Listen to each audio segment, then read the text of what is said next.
দেশবাসীকে এখনই রাজপথে নেমে আসতে আহ্বান জানান। দর্শক, এইখানে এই মুহূর্তে দেখতে পাচ্ছি ডক্টর ইউনূসের বাসভবন চারদিক থেকে ঘেরাও করে ফেলে সেনাবাহিনী এবং পিনাকি ভট্টাচার্য জনগণকে রাস্তায় নেমে আসার আহ্বান জানাচ্ছেন, কারণ তো অবস্থা খুব ভয়াবহ। ইউনূস সরকারের শেষ সরকার। এদিকে আজ হঠাৎ পিনাকি ভট্টাচার্য ডক্টর ইউনূসের বিরুদ্ধে যুদ্ধ ঘোষণা করে ডক্টর ইউনূসের বাসভবন সেনাবাহিনী ঘেরাও করে দেশের ধ্বংসলীলা চলছে। এই মুহূর্তে দেশের প্রত্যেকটা জনগণ আতঙ্কে আছে এই নতুন পরিস্থিতি দেখে। প্রথমে সেনাবাহিনীকে বিশেষ ধন্যবাদ দিচ্ছি তাদের এই অ্যাকশনের জন্য। এটা দরকার ছিল। বাংলাদেশ সেনাবাহিনীতে এমন ঝড় আগে কখনো দেখা যায়নি। আন্তর্জাতিক অপরাধ ট্রাইব্যুনালের নির্দেশে একসঙ্গে 14 সেনা অফিসারকে আটক করা হয়েছে। এই মুহূর্তে পুরো ক্যান্টনমেন্ট যেন টানটান উত্তেজনায় ভরপুর। যাদের গ্রেফতার করা হয়েছে তাদের মধ্যে রয়েছেন major general, brigadier general, colonel, lieutenant colonel পদমর্যাদার অফিসার। এই বিপ্লবের বিরোধী ছিল যারা বিরোধী শক্তি, যারা বিদেশে অবস্থান করতেছে, তারা বলতেছে কিসের এগুলো হবে, কে অ্যারেস্ট করতে পারবে তাদেরকে, এটা ঠিক হয় নাই। কেন ওয়াকারুজ্জামান সম্পর্কে এত উল্টাপাল্টা কাজ করা হচ্ছে, আর্মি সম্বন্ধে এত উল্টাপাল্টা কাজ করা হচ্ছে, যে আর্মি আমাদেরকে সেই আন্দোলনের সময় সাহায্য করছে, ছাত্রদের প্রতি গুলি ছড়ে না ইত্যাদি ইত্যাদি বইলা তারা প্রোটেকশন দেওয়ার চেষ্টা করতেছে। কিন্তু যে বা যারা নাকি বলতেছে যে 25 জন সেনাকে গ্রেফতার করা হবে, অন্তর্বর্তীকালীন সরকার চার্জশিট পর্যন্ত বের করে দিছে, অ্যারেস্ট ওয়ারেন্ট পর্যন্ত বের করে দিছে। অসংখ্য সেনাবাহিনীর অ্যারেস্টের বিষয়ে পিনাকি ভট্টাচার্য এবার কেঁপে গিয়েছেন। সরাসরি একটা হুঁশিয়ারি দেন ডক্টর ইউনূসকে।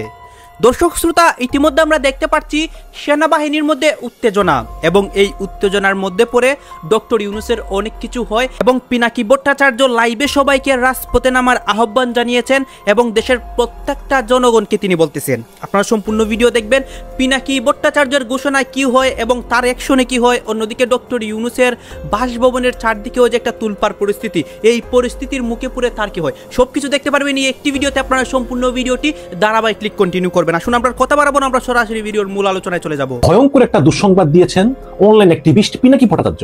তিনি বলতেছেন যে সেনাবাহিনীর 46 স্বতন্ত্র পদাতিক ডিভিশন তারা একটা সামরিক কূ করার জন্য, ডক্টর ইউনূস সরকারকে হটিয়ে একটা সামরিক কূ করে ক্ষমতা দখল করার জন্য তারা অলরেডি পরিকল্পনা শুরু করে তারা প্রস্তুতি নিচ্ছেন, এবং এই কারণে পিনাকি ভট্টাচার্য জনগণকে রাস্তায় নেমে আসার আহ্বান জানাচ্ছেন।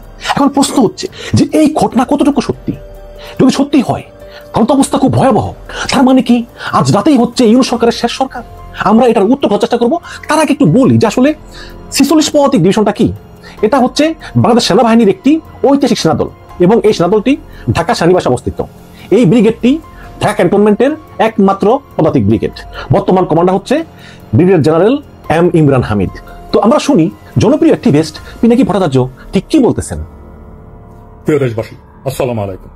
আজকে সেনাবাহিনীর 46 ব্রিগেডে এক ধরনের অস্বাভাবিক মুভমেন্ট লক্ষ্য করা গেছে। আশঙ্কা করা হচ্ছে সেনাবাহিনীর একাংশ থেকে একটা কুয়ের প্রচেষ্টা চলছে। আমি সেনাবাহিনীর জুনিয়র অফিসার আর সৈনিকদেরকে এই প্রচেষ্টা রুখে দেওয়ার আহ্বান জানাই। দেশবাসীকে এখনই রাজপথে নেমে আসতে আহ্বান জানাই। সকল ছাত্রাবাস, ছাত্রনিবাস থেকে মিছিল নিয়ে রাজপথে আসুন। এই রাতেই জনতা আপনাদের সাথে যোগ দেবে। আমরা ওদের দেখিয়ে দিতে চাই আমরা জেগে আছি, বিপ্লব জিন্দা আছে। প্রয়োজনে রাজপথে ইস্তাম্বুলের মতো শুয়ে পড়ে ট্যাঙ্ক আর আর্মার্ড ভেহিকেলের গতিরোধ করবেন। মাদ্রাসা থেকে নেমে আসুন আমার ভাইরা সকলে। আজ রাতেই এটা আমাদের বাঁচার লড়াই। হাসিনার খুনে বাহিনীকে যারা বাঁচাতে চায়, যারা আবার দেশটাকে ভারতের তাবেদার বানাতে চায়, তাদের রুখে দিয়ে আমরা আমাদের স্বাধীনতা, সার্বভৌমত্ব রক্ষা করব ইনশাল্লাহ। এখনই নামুন রাজপথে। এই রাজপথেই মুক্তি, এই রাজপথেই জীবন। প্রয়োজনে আবারও দেব 1 নদী রক্ত, কিন্তু বিপ্লবকে ধ্বংস হতে দেব না। ইনকিলাব জিন্দাবাদ। আপনারা শুনলেন যে পিনাকি ভট্টাচার্য বলতেছেন যে আজ রাতেই 46 পদাতিক ডিভিশন এর ভিতরে একটা অস্বাভাবিক মুভমেন্ট মানে তারা অগ্রসর হচ্ছে, এটা লক্ষ্য করা গিয়েছে। তাহলে তাদের উদ্দেশ্য হচ্ছে একটা সামরিক কূ করা। যেহেতু আন্তর্জাতিক অপরাধ ট্রাইব্যুনাল 24 জন সেনা কর্মকর্তার বিরুদ্ধে গ্রেপ্তারি পরোয়ানা জারি করেছে এবং 15 জনকে অলরেডি হেফাজতে নেওয়া হয়েছে। এটাকে যদি বন্ধ করতে হয় তাহলে সেনা অভ্যুত্থান ছাড়ার উপায় নাই। এই কারণেই 46 পদাতিক ডিভিশন, যেটা ঢাকা ক্যান্টনমেন্টে অবস্থিত, তারা অগ্রসর হচ্ছে ক্ষমতা নেওয়ার জন্য। এখন যদি আমরা অনুসন্ধানী সাংবাদিক জুলকারনাইন সামি, যার সঙ্গে সেনাবাহিনীর অত্যন্ত ভালো সম্পর্ক এবং যিনি সেনাবাহিনীর ভিতরের খবর জানেন যে ওয়াকারুজ্জামান সেনাপ্রধান তার খুব ঘনিষ্ঠ হচ্ছে এই জুলকারনাইন সামি, তিনিও একটি পাল্টা ভিডিও দিয়েছেন। এবং সেই পাল্টা ভিডিও শুনলে সবাই একটু মনোযোগ দিয়ে শুনবেন।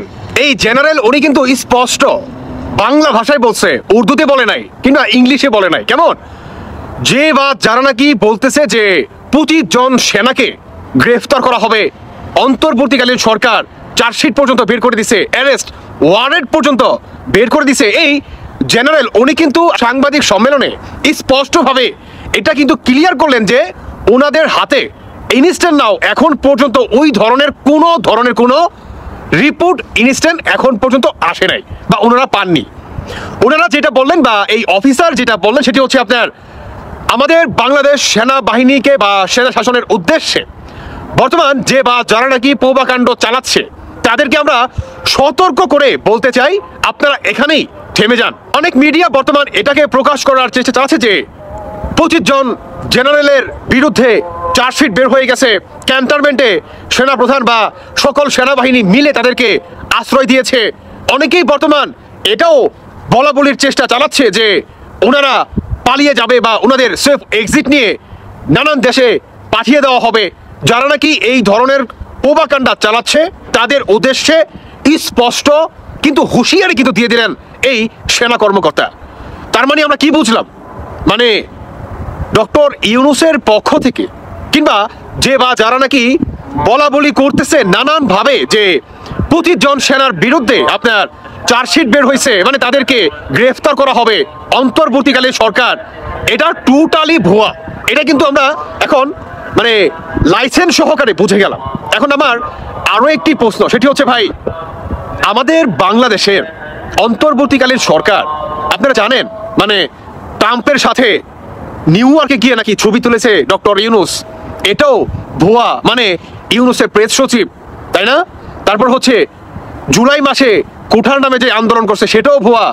ইতিমধ্যে অন্তর্বর্তীকালীন সরকারের যত কয়টা পদক্ষেপ কিংবা সবচেয়ে বড় যে দুঃখজনক বিষয় ভাই, আমাদের বাংলাদেশের গণমাধ্যমগুলা ইনস্ট্যান্ট নাও এখন পর্যন্ত মানে নিরপেক্ষভাবে কোনো কাজ করতে পারে নাই, মানে রাষ্ট্রের হয়ে কোনো কাজ করতে পারে নাই।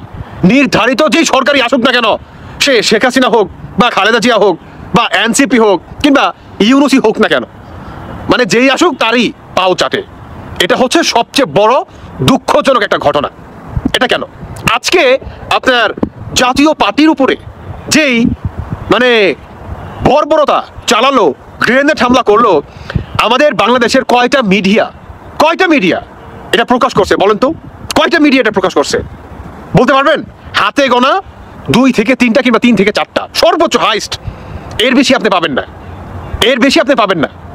সেনাপ্রধান মিস্টার ওয়াকার উনি কি বলে নাই যে দেশে আর কোনো ধরনের গ্রেনেড কিংবা ভয়ঙ্কর অস্ত্র ধারায় রাজপথে বা সাধারণ জনগণের যাতে জানমালের নিরাপত্তার হুমকির মুখে না পড়ে এই ধরনের অস্থিরতা যে বা যারা নাকি চালাবে তাদের বিরুদ্ধে অ্যাকশন নেওয়া হবে সরাসরি?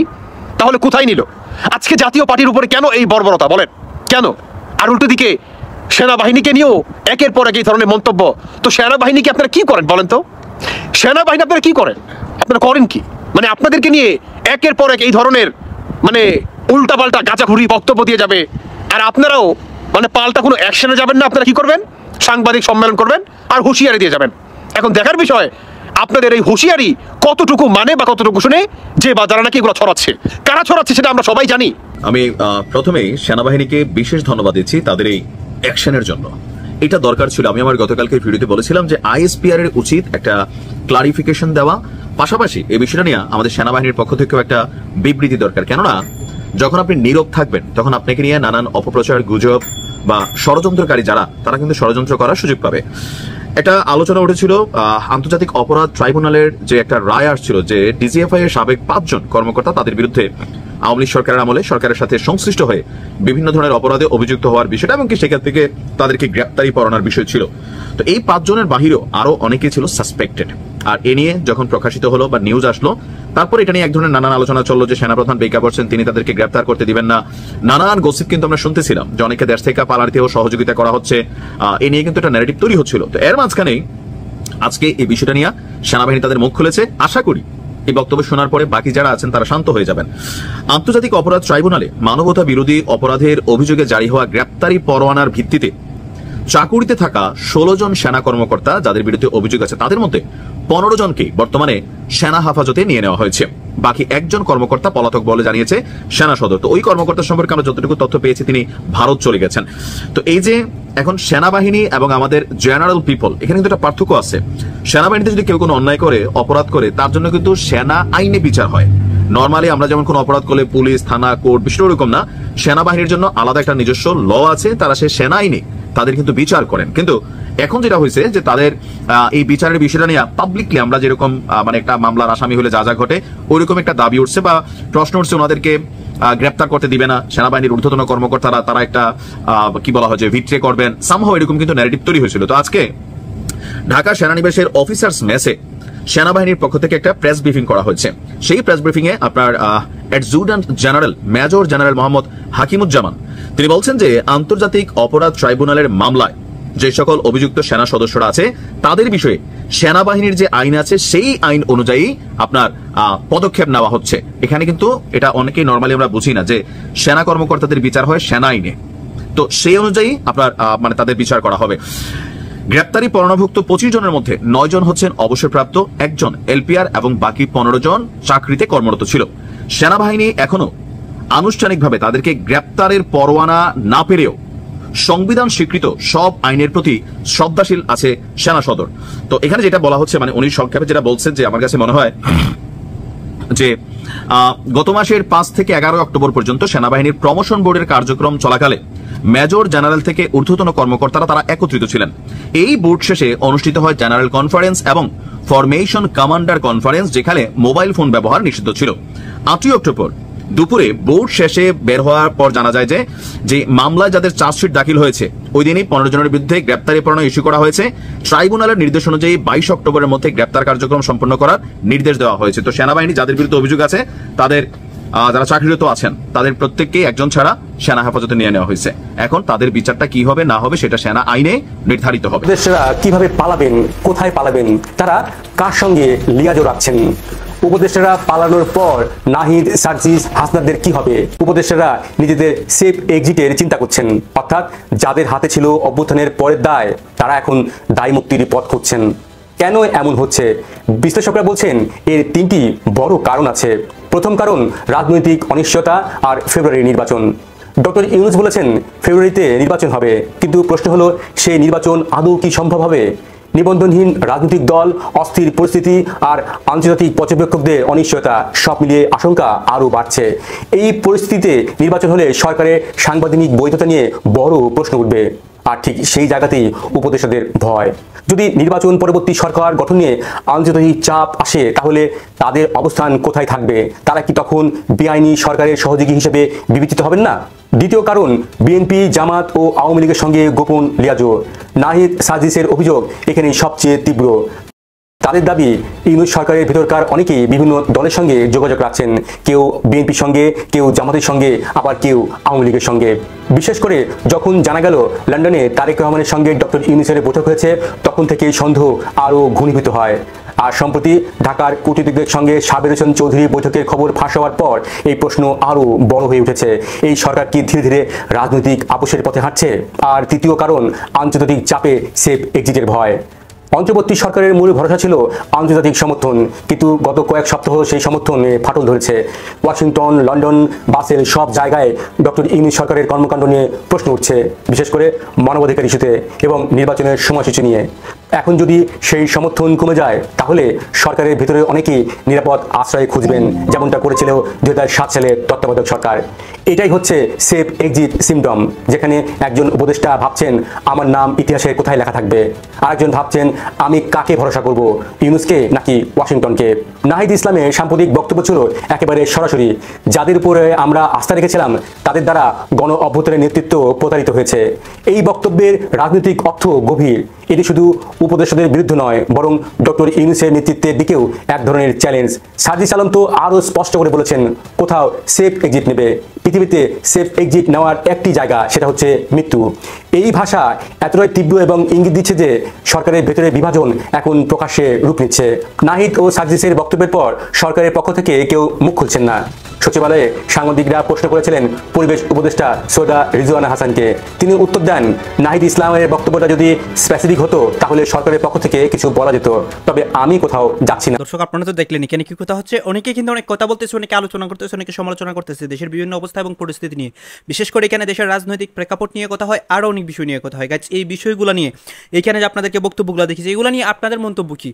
অবশ্যই আপনারা আপনাদের মন্তব্যটা আমাদের কমেন্ট বক্সে লিখে যাবেন। আর হ্যাঁ, তখন আপনাদেরকে আমরা যা কিছু দেখেছি সব কিছু আমরা সোশ্যাল মিডিয়া থেকে সংগ্রহ করেছি। এখানে আমাদের নিজস্ব কোনো মন্তব্য নেই বা নিজস্ব কোনো সিদ্ধান্তও নেই।